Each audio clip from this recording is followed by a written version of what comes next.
오늘 주시는 하나님의 말씀은 요한복음 20장 19절에서 23절 말씀입니다. 요한복음 20장 19절에서 23절 말씀입니다.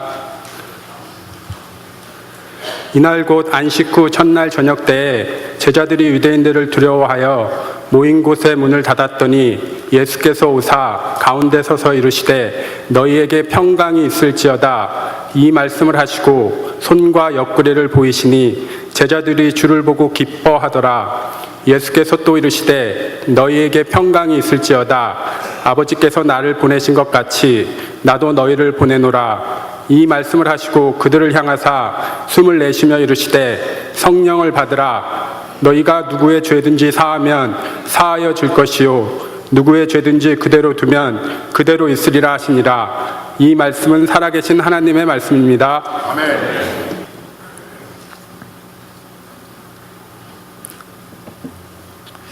막달라 마리아, 그 여는 혼자 주일 아침 일찍 예수님의 무덤을 찾아갔습니다. 여자가 새벽에 무덤을 찾아간다. 보통 사랑의 능력 없이는 못하는 일입니다. 이러한 주님 사랑하는 마음으로 무덤에 찾아간 마리아, 닫혔던 무덤의 문이, 큰 돌문이 옆으로 옮겨져 있는 것과 그 안을 들여다봐도 예수님의 시신이 안 보이는 첫 번째 목격자.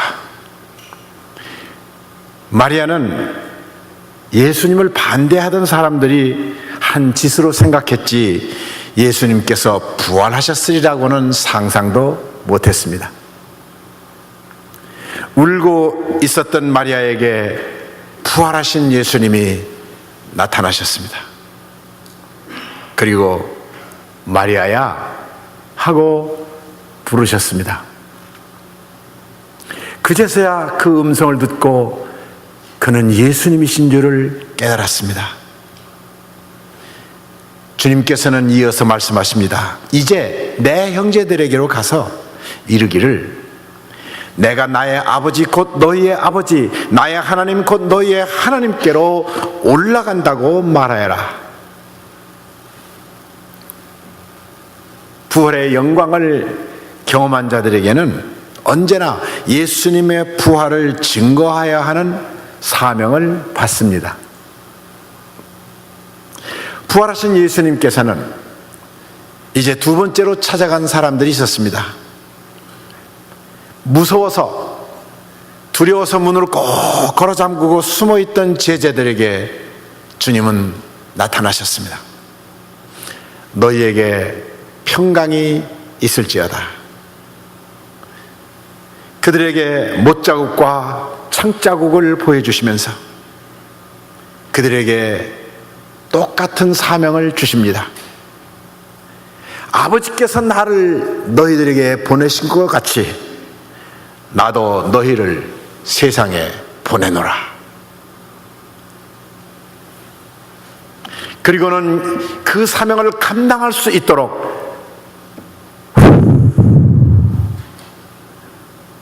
성령을 불어넣어 주시며 성령을 받으라 하셨습니다. 저는요, 이 돌아가신 예수님이 없는 빈 십자가를 너무나도 좋아합니다. 왜냐하면 고난의 마지막이 고난으로 종지부를 찍는 것이 아니라 부활하신 생명이 넘치시고 생명을 전하시는 그런 예수님이 이 빈 십자가에 있기 때문입니다. 이 사명을 감당할 수 있는 능력을 받은 자들, 그들에게 생명을 허락해 주셨습니다. 친구의 권유에 못 이겨서 교회에 다니던 성도 한 분이 계셨습니다. 믿음도 없이 교회를 다니는 것이 얼마나 재미가 없겠어요. 그죠?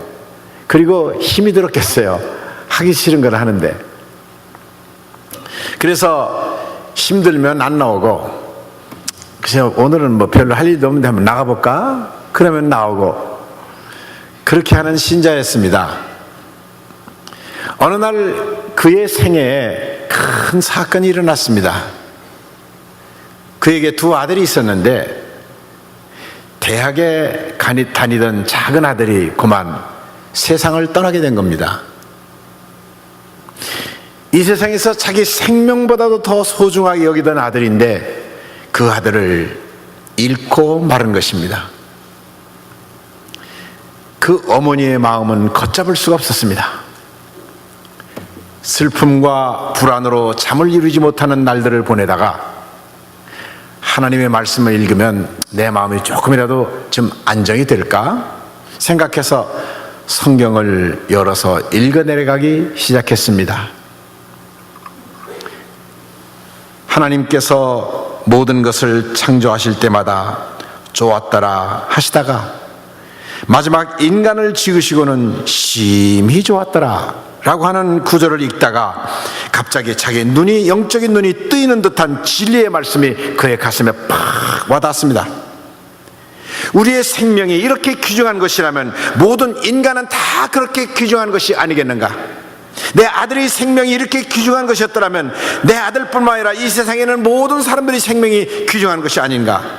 갑자기 인간애가, 인간을 사랑하는 그 마음이 그의 가슴에 솟아나면서 사람들이 귀중하게 보이기 시작했습니다. 그는 뉴욕 브랑스에서 가게를 경영하고 있었는데 전에는 가게에 드나드는 사람들이 그렇게 눈에 거슬리고 탐탁지가 않았었어요. 이제는 한 사람 한 사람이 그 속에 생명이 들어있다면 얼마나 하나님 앞에 귀중한 존재일까 하는 눈으로 한 사람 한 사람 가게에 들어오는 사람들을 보면서 그들을 사랑하기 시작했어요. 그래, 살아 숨만 쉬어도 좋은 거야. 사랑받을 넉넉한 이유가 있는 거야. 그는 이와 같은 새로운 가치관을 갖게 되었습니다. 사랑하는 자의 생명을 잃고 난 후에 생명보다 더 중요한 것이 이 세상에는 없다고 하는 것을 깊이 깨달았습니다. 지금까지 중요하지 않은 것들을 위하여 살던 사람이 이제는 사람의 생명을 살리는 일이 중요하다는 사실을 깨닫게 된 것입니다. 옛날에는 술 먹고 들어오는 남편에게 바가지만 긁었는데 이제는 그 남편이 사랑의 대상으로 보여지는 겁니다. 예전엔 자기만을 위해서 살던 사람이 이제는 양로원에 가서 노인들을 보살피며 사랑하고 교회에서 봉사하는 일도 하기 시작했습니다. 이제는 남을 위하여 할 일이 생기면 한 사람에게 일당을 주어서 가게를 대신 보게 하고 자기는 가서 도움이 필요한 그 사람을 도와주었습니다. 이분은 다시 태어난 사람입니다. 위에서부터 태어난 사람이 된 것입니다. 부활의 사람이 된 것입니다. 다시 태어난 사람은 가치관이 바뀝니다. 생명의 귀중함을 알게 됩니다. 그리고 생명을 위해서라면 다른 모든 것들을 제2차로 돌릴 수 있게 되는 사람으로 변해버립니다. 아멘. 감사해요. 옛날에 내가 죽고 새로운 나로 다시 태어난 부활의 사건을 체험한 적이 여러분 가운데 당신은 있으십니까? 아멘. 있으셔야 돼요. 할렐루야. 그리고 나를 통해서 예수님을 구주로 받아들인 사람들은 있으시나요? 있으셔야 돼요. 그래서 저도 이 부흥 집회를 하면서 일부 예배 끝난 후에 예수님을 구주로 영접하고 마음에 영접하신 그런 분들은 앞에 나와서 기도합시다. 내가 오랫동안 교회에 출석했더라도 오늘 다시 한번 주님을 내 마음속에 진실로 십자가의 보혈의 그 터치가 있으신 분은 앞에 나와서 기도합시다. 두 줄 석 줄에 가득 찼어요. 할렐루야. 나를 통하여 예수님을 구주로 받아들인 사람 있어야 합니다. 예수님 때문에 내가 오늘을 살게 되었다고 하는 깨달음은 있으신가요? 예. 예수님 없었으면 우리는 오늘 나의 삶을 살 수가 없어요. 사명을 받기 전에 먼저 우리는 부활을 경험한 부활의 사람이 되어야 합니다. 할렐루야. 예수 그리스도의 복음을 전하는 부활을 경험한 자들만에게 사명이 들려지는 겁니다. 그리고 그 사명에 네 하고 순종할 수 있는 겁니다. 순종하세요. 나는 말을 잘 못하는데 말 필요 없어요. 주님의 성령의 능력만 받으면 될 줄로 믿습니다. 할렐루야. 그래서 제가 집회를 마치고 이제 밖에 있을 때에도 이스트 브룬스위크에 있는 그 칼보리 교회 말이요. 야, 그 교회 그 집회하고 난 후에, 부흥회하고 난 후에 교회 빈자리가 없디야, 이런 소문을 제가 듣기를 바라고 기다리고 있겠습니다. 아멘. 복음을 전할 수 있는 준비 가운데 제가 구체적인 그런 것들을 팁을 드리고 싶어서 말하는 거예요. 복음을 전할 수 있는 그 준비 가운데 제일 먼저 필요한 것이 교만한 마음을 버리는 것입니다. 다윗은 시편 131편에서 다음과 같이 고백하고 있습니다. 주님, 이제 내가 교만한 마음을 버렸습니다. 오만한 길에서 돌아섰습니다. 너무 큰 것을 가지려고 나서지 않으며 분에 넘치는 놀라운 일을 이루려고도 하지 않습니다.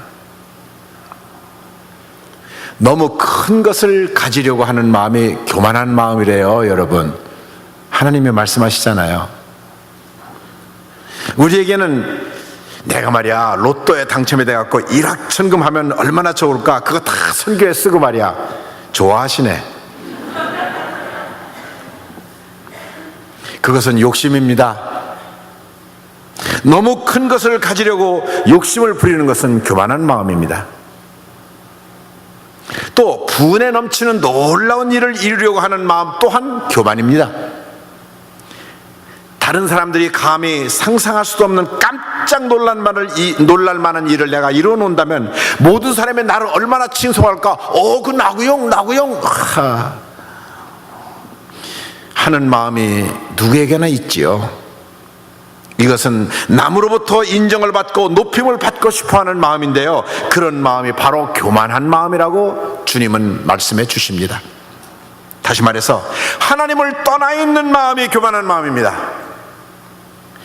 우리가 교만을 떠나 하나님을 내 마음에 모셔드릴 때, 그때 우리에게는 평안이 옵니다. 우리가 남에게 인정을 받는 데서 나의 가치를 찾으려는 마음을 이제부터는 버립시다. 네. 이제는 하나님과의 나와의 관계에서 나를 세워가는 마음을 가지시기를 주님의 이름으로 축원합니다. 내가 만일 하나님의 인정만을 바라고 산다면, 사람의 인정 안 받아도 괜찮아요. 하나님이 보시기에 인정하는 그 삶을 살기만 한다면 다른 사람들이 나를 어떻게 볼까 하는 두려움에서 벗어날 수 있습니까? 없습니까? 있지요. 할렐루야. 감사해요. 주님은 우리에게 언제나 기쁨이 되시기를 원하세요. 데살로니가 교인들에게 바울은 이렇게 고백했잖아요. 여러분은 많은 환난을 당하면서도 성령께서 주신 기쁨으로 말씀을 받아들여서 우리와 주님을 본받는 사람이 되십시오. 여러분도 정말로 당당하게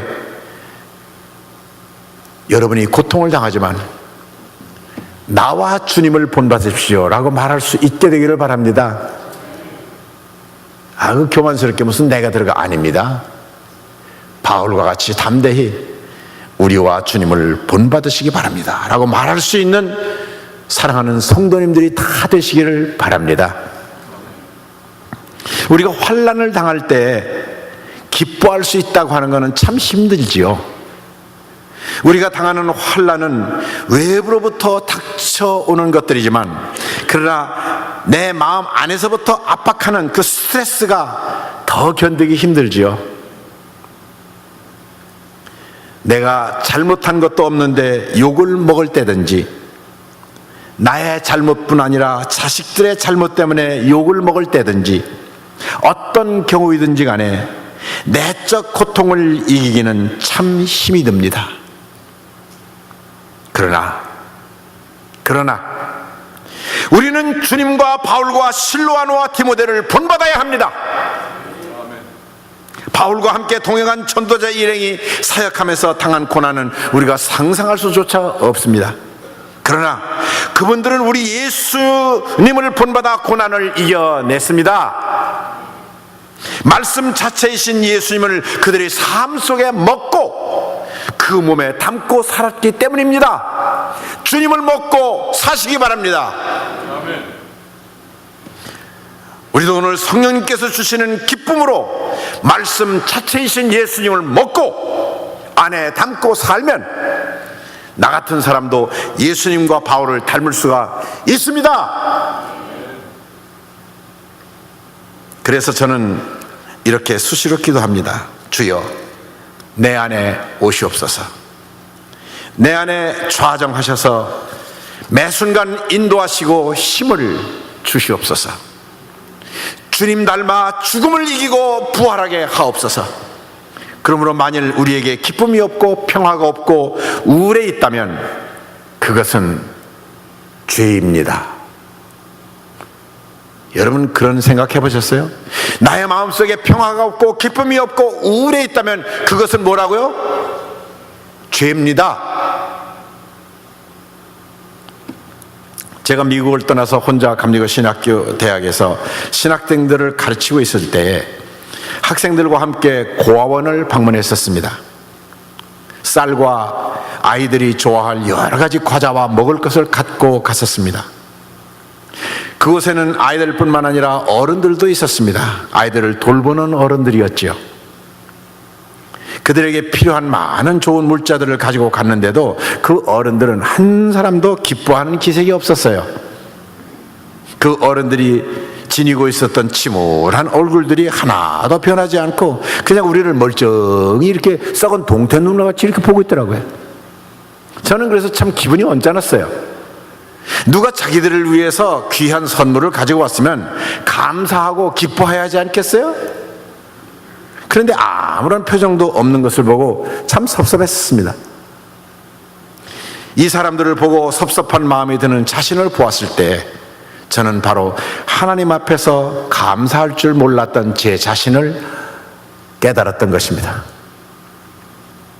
저는 그때 참 우울한 가운데 살고 있었거든요. 사람들로부터 배척받은 상처로부터 오는 깊은 우울함에 빠져 있었거든요. 우울증에 빠졌다고 말할 수 있겠습니다. 그 정도로 제가 깊이 우울했었습니다. 저는 그때 제가 우울한 거는 이건 당연한 거 아니야? 내가 짓지도 않은 죄를 갖다 졌다고 이제 작품을 만들어 가지고 그냥 말로만 정도 퍼치는 게 아니라 교회 잡지, 교회 전도 그 책 글에까지 나왔어. 여러분들은 그 책을 안 봐서 다행이에요. 뉴저지 연합교인들은 다 봤어. 그래서 저는 그랬죠. 내가 이렇게 내가 한 일을 당하면 고맙겠는데 하지도 않은 일을 이렇게 당하고 있는데 내가 지금 우울한 건 당연한 거 아니야? 제가 그렇게 생각했어요. 그런데 고원에서 이 어른들을 보고 하나님의 은혜를 무한히 입고 지금 여기까지 온 나 자신인데도 그 은혜를 감사하지 못하고 우울해 있는 자신을 보게 되고 그 우울함에 빠져 있는 것은 그 하나님의 은혜를 네가 깨닫지 못하는 죄라고 하는 깨달음을 하나님은 저에게 그날 주셨던 것입니다. 그 은혜를 깨닫지 못하는 배은망덕한 것은 분명히 뭐죠? 죄입니다. 저는 왜 제가 하나님의 은혜를 감사하지 못했을까? 그 이유를 가만히 생각해 봤어요. 그랬더니 제가 언제나 나 중심적으로 생각하고 살았기 때문에 감사가 없었고 오히려 우울했던 것이었어요. 사람들의 인정을 받는 것을 바랐기 때문에 우울했었던 거예요. 하나님 중심으로 살지 않고 사람들로부터의 인정함을 받는 것을 중심으로 살았기 때문에 저는 그렇게 우울했던 것을 깨달았어요. 이것은 분명히 죄입니다. 하나님 없이 내가 삶의 중심이고 내가 내 삶을 운영해 나가는 하나님인 양 살았던 것은 교만이지요. 교만은 죄지요. 이 사실을 깨닫는 순간 저는 회개하기 시작했습니다. 우울함에 빠져 있는 것이 죄라는 사실을 알게 됐을 때 저는 그 우울한 자리에 그대로 머물러 있을 수가 없었습니다. 제가 우울했을 때 제 힘으로 야, 이 우울증 이거 내가 빠졌는데 여기서 벗어나야지 하고 제가 아무리 애를 썼지만 무척 애를 썼어요. 그런데 그 우울증에서 벗어나지는 못하더라고요. 내가 아무리 노력해도. 그러나 내가 주님 앞에 회개하기 시작했을 때 그 회개를 통해서 하나님께서는 저의 우울증을 거둬가시더라고요. 네. 그때 미국에 혼자 남아있던 제 집사람이 보낸 이메일의 부탁이, 제가 이제 이메일하면서 그때 그 상황을 늘 보고 하니까, 코테이션, 당신이 돌아올 때는 활기 있는 모습을 찾아가지고 오세요 라고 말한 아내의 바람에 실망시켜주지 않게 되어서 제가 참 기뻤어요.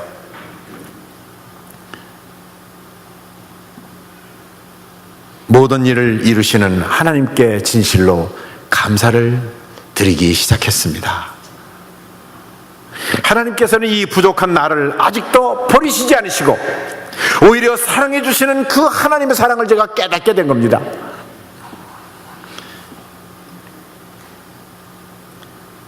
하나님께서 나를 사랑해 주시는데 내가 무엇을 못하겠습니까, 여러분? 그렇죠? 그래서 저는 하나님 감사합니다, 그렇게 기도하기 시작했습니다. 하나님 사랑 안에서 저는 모든 것을 할 수 있습니다. 주님을 찬양합니다. 그렇게 저는 제 입술에는 늘 그 찬양이 항상 매달려 있었습니다. 사랑합니다, 나의 예수님. 사랑합니다, 나의 예수님. 사랑합니다, 나의 예수님. 그 다음에 가사는 잊어버리는데 나는 그것뿐이에요. 그것뿐입니다. 제가 뉴저지 교회에서 주님의 몸된 교회를 섬길 때 주일에 7시 반, 9시 반, 11시 세 번 예배를 주일날에 드렸습니다. 7시 반에 예배에 참여하는 분들은 대개 두 가지 종류의 분들이 계셨는데, 한 무리는 아침 일찍 예배 드리고 골프 치러 가는 그런 분들이었고, 그래도 골프 치기 전에 교회 온 것이 난 너무 고마워요. 그리고 또 한 부류는 1부 예배를 마치고 나서 2부, 3부 예배 시에 필요한 교회 사역들을 돌보기 위해서 일찍 예배를 드리는 분들도 계셨습니다. 많은 교인들이 주일에는 교회 안에서 감당해야 될 사역을 열심히 하고, 주간에는 세상을 향해서 세상을 품고 세상 속에서 하나님 나라를 확장해 나가기 위해서 온 힘을 다하시는 교인들이 많으셨어요. 예수님께서는 고난받는 종으로서 세상 속에 들어가셔서 상처 입은 자들을 치유하셨습니다. 귀신 들린 자들을 치유하셨습니다. 병든 자들은 예수님의 옷자락이라도 만지기를 원했습니다. 왜냐하면 예수님의 옷자락만 만져도 그들은 병이 나았기 때문입니다. 우리는 묻습니다. 우리는 어떻게 하면 세상을 섬길 수 있을까요? 다른 사람들을 향한 나의 사역은 무엇인가요? 내 삶의 에너지를 어디다가 쏟을까요?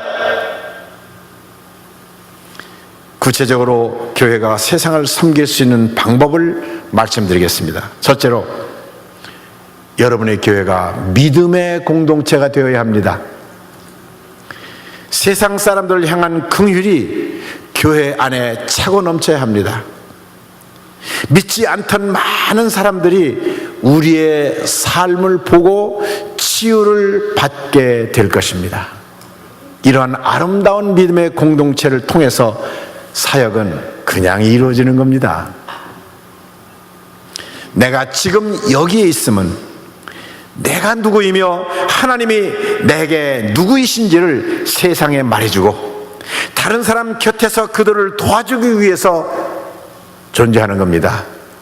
여러분이 지금 이 자리에 앉아 계신 것은, 숨을 쉬는 것은 하나님이 당신 자신을 위해서 돌아가셨듯이 여러분이 세상 사람들을 위해서 죽으라고 부르시기 위하여 이 자리에 있게 하신 줄로 믿으시기 바랍니다.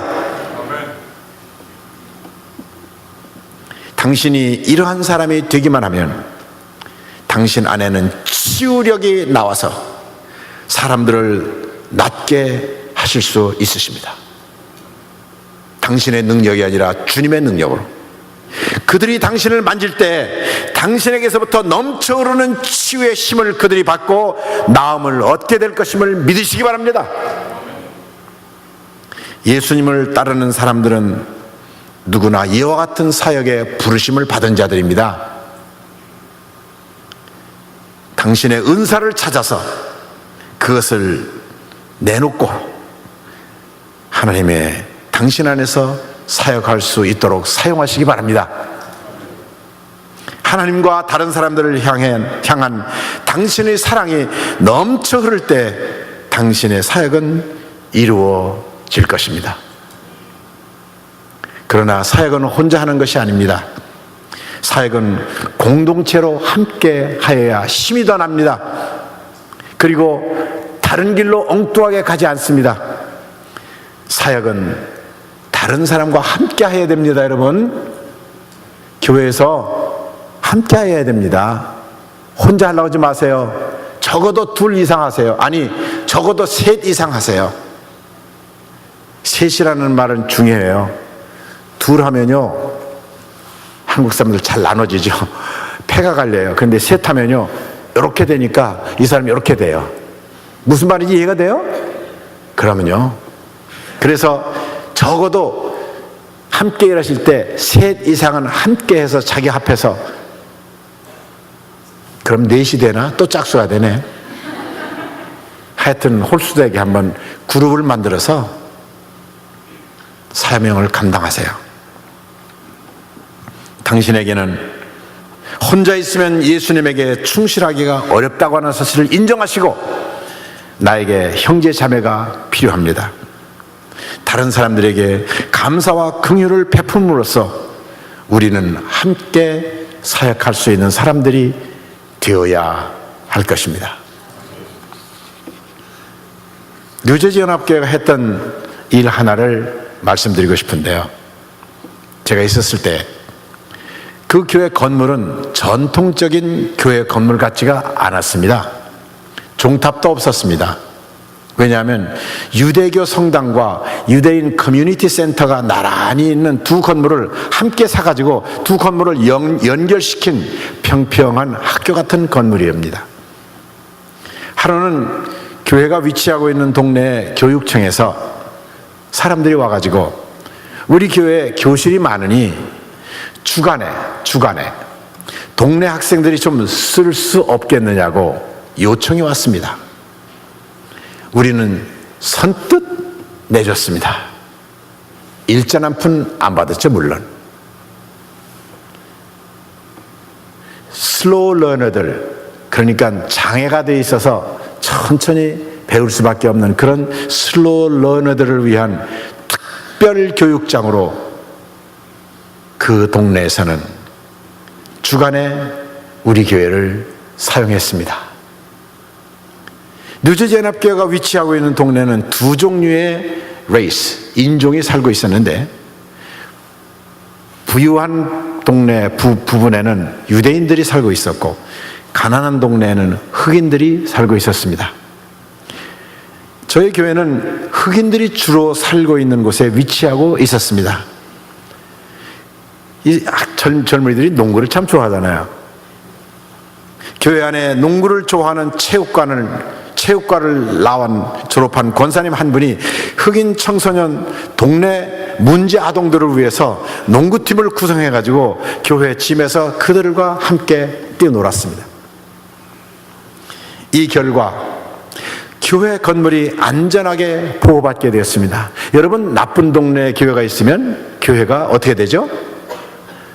벽에다가 페인트로 낙서투성이고요, 엉망이거든요. 그런데 저희 교회는 깨끗하게 보존이 됐습니다. 그 문제 아동들을 우리가 데리고 살았기 때문입니다.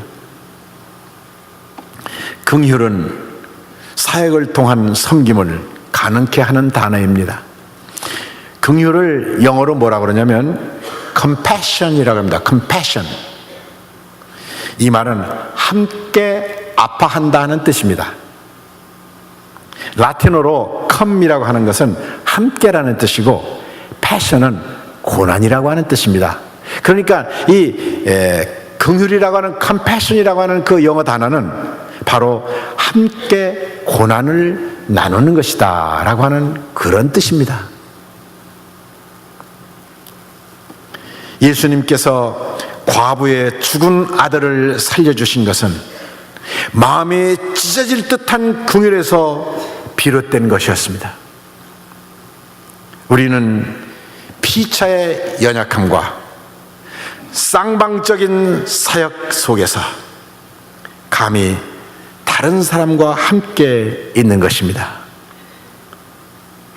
당신은 세상의 모든 문제를 해결할 수 없지만 문제와 의문 속에 있는 사람들과 함께 문제를 나누고 함께 질문하며 그들의 찢어지는 마음, 그들의 아픈 마음, 나도 함께 나눌 때 그들은 치료받는 것입니다. 사역에서 긍휼은 순종적인 낮아짐과 자발적인 물러남의 훈련을 통해서 가능합니다. 낮아지는 것, 물러나는 것 훈련하시기 바랍니다. 예수님께서는 죽음의 권세를 깨뜨리시고 부활의 첫 열매가 되셔서 우리도 그 부활의 삶에 동참케 초청하셨습니다. 주님께서 다시 오실 때 모든 사람들이 부활할 것이에요. 그리고 성경은 우리들이 경험한 현재의 부활도 말씀하고 계신데, 그런즉 누구든지 그리스도 안에 있으면 새로운 피조물이라. 이전 것은 지나갔으니 보라 새 것이 되었도다. 그게 현재 부활의 우리의 모습이어야 합니다. 우리가 살고 있는 사회는 올라가는 것을 좋아하는, 올라가는 길을 추구하는 사회지만, 가르치고 있지만, 그러나 예수님의 순종한 자세로 우리 믿는 자들은 내려가야 하는 것을 배워야 하겠습니다. 그 길이 곧 하나님의 길이기 때문입니다.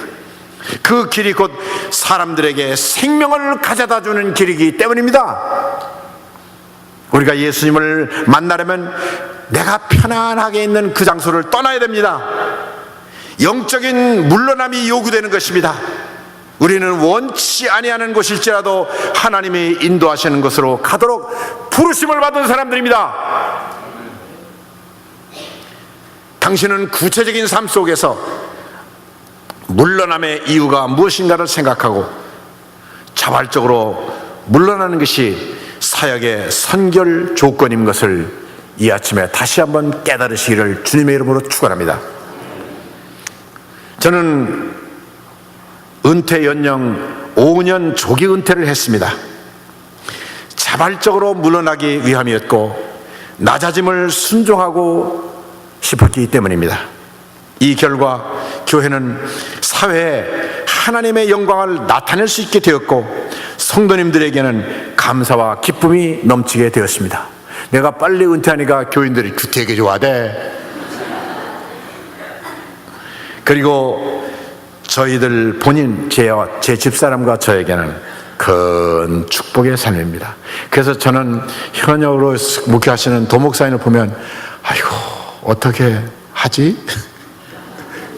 죄송합니다. 지금 은퇴한 게 그렇게 좋을 수가 없어요.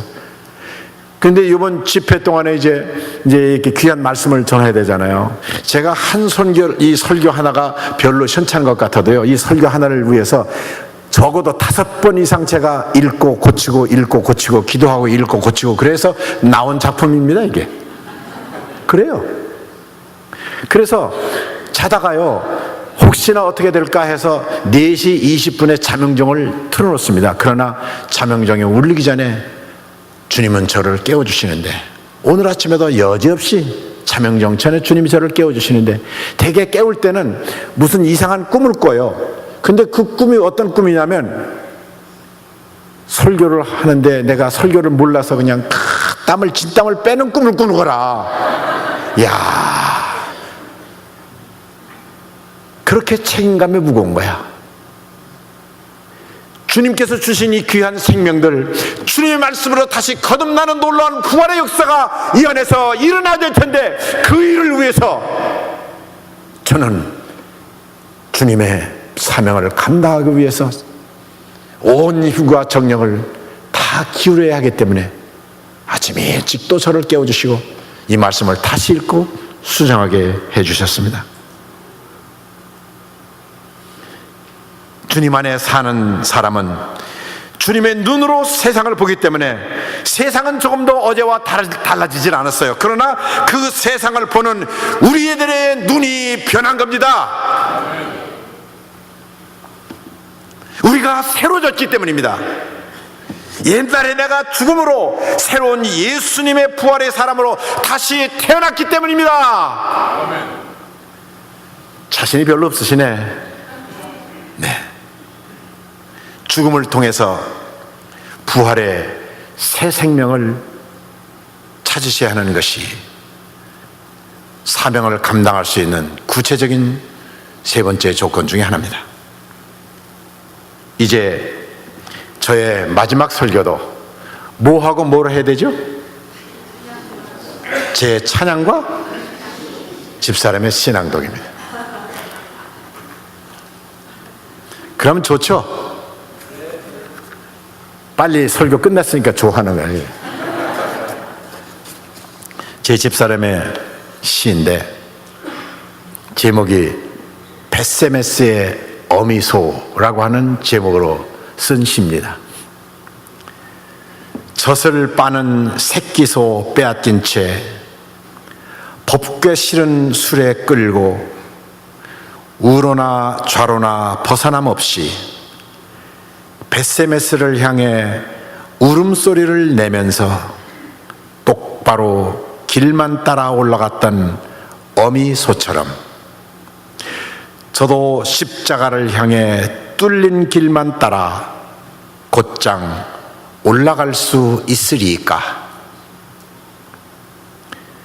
젖 물릴 새끼소가 안타까워도 뒤돌아보지 아니하고 자신이 제물될 곳을 향해 울며 걸어간 벳세메스의 어미소처럼 저도 묵묵히 주님의 법궤 메고 제물되기 위해 순종의 길을 갈 수 있사오리이까. 주님의 영이 그리하라 명하시면 한갓 미물도 순복하였거늘 주의 영이 이끄시오면 저 또한 앞만 바라보고 주님 원하시는 곳에 이룰 수 있사오리. 제 집사람이 사무엘상 6장을 읽다가 드린 기도의 시입니다. 그래서 이제 내 마음의 주를 향한 사랑이라고 하는 찬양을 제가 독창을 부를 텐데, 이 찬양의 원래의 제목은 십자가의 길 순교자의 삶입니다. 이 찬양을 부르는 이유는 우리 모두가 다 이 길을 가야 된다고 하는 말씀을 결론적으로 선포하기 원하기 때문입니다. 제가 찬양하는 동안에 여러분은 바로 이 십자가의 길 순교자의 삶에 결단을 내리시는 성령님의 역사하심이 임하시기를 주님의 이름으로 축원합니다.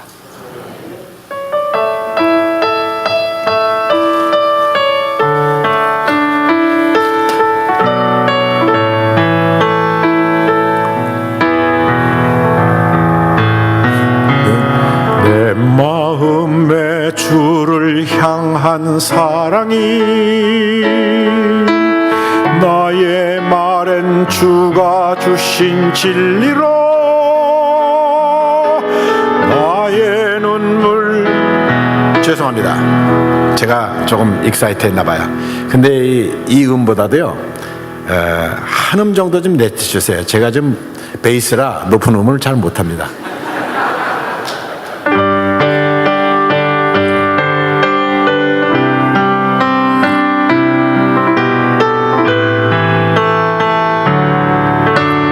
내 마음에 주를 향한 사랑이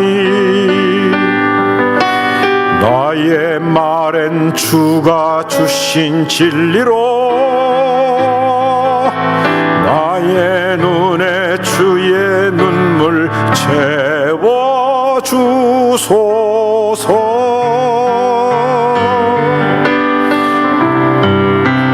내 입술에 찬양의 향기가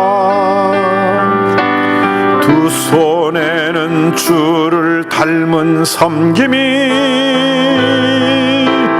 나의 삶에 주의 흔적 남게 하소서.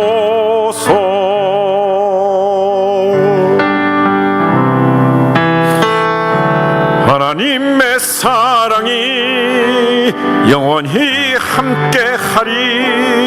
십자가의 길을 걷는 자에게 순교자의 삶을 사는 이에게